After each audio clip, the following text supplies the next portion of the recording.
welcome to another episode of Monique's. Today, I won't be talking about lifestyle, marriage, education, friendship, or anything like that. I will be teaching you how to cook. So, what are we cooking today? We will be cooking Nigerian catfish pepper soup. So, I'll be taking you through the step by step process that I follow in cooking my Nigerian catfish pepper soup, and I will also show you all the ingredients that I use in making it. So come along guys, let's do this. Hi guys, so here are the main ingredients we'll be using to make this pepper soup. The first is the catfish. This I got from a local store near me. It was actually cleaned and sliced, so all I did when I got them was just to rinse again before I use it to make my pepper soup.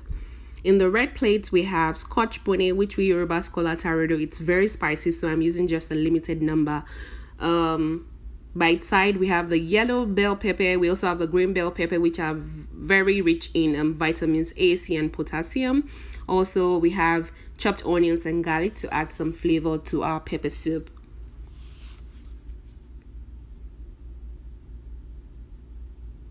Here we have Uziza leaves, also rich in calcium.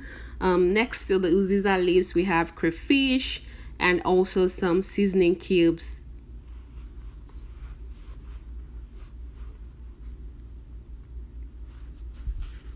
Other condiments we'll be using include black pepper, pepper soup mix, oregano, which is a great antibacterial agent that fights infections. It also contains vitamins K, C, and calcium. Next to that, we have our salt, and we also have parsley, which is a source of flavonoids and antioxidants, especially folic acid, vitamins A, C, and K. We also have kale leaves, rich in vitamins and antioxidant. The next step is to put an empty pot on fire filled with some quantity of water. That will be enough to make the pepper soup.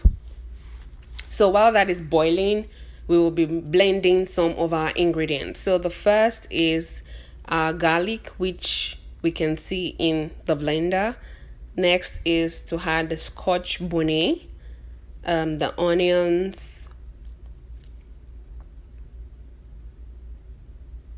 I will also be adding to this the Uziza leaves,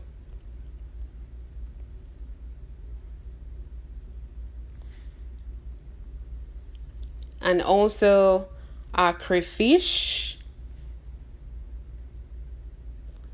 So once we are done blending all of this together, the mixture we have will be added to the boiling water on fire.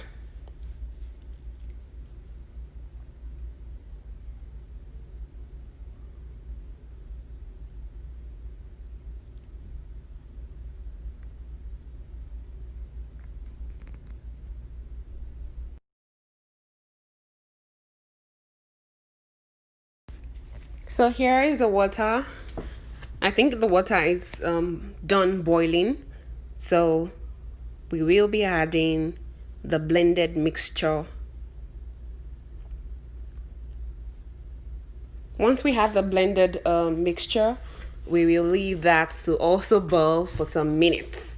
So the way I do it, I leave it to boil for say 5 to 10 minutes. 10 minutes is actually a long stretch of time. I would just say 5 minutes. So here we can see it's already done boiling. And the next step is to add sliced catfish. So this is me adding everything together in the pots. I'm very careful with the way I'm arranging because there are some fish that when you put them in your pots and they start boiling, the next thing is for them to start breaking apart. So, all those very soft fish. But thank God this is catfish, quite strong. It has strong bones, so it doesn't break apart easily. So everything is going into the pot.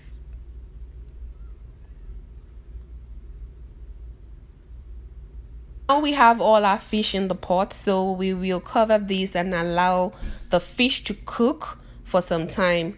To be honest, I cook for about 15 minutes because I cannot afford to eat raw fish. I feel like it has to boil for a long time, so that I can be satisfied within me that this is done. Afterwards, we'll be adding our condiments. So here is salt. I actually don't know how to teach you how to measure the quantity, but just apply your imagination. Next, we will add other condiments, including parsley, oregano, black pepper, and our pepper soup mix.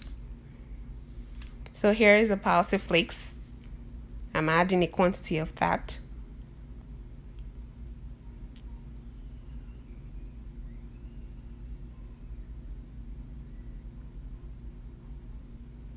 Black pepper here.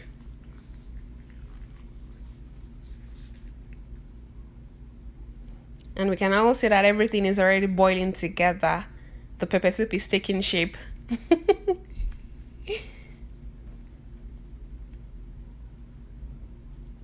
Yeah, oregano going into the pot.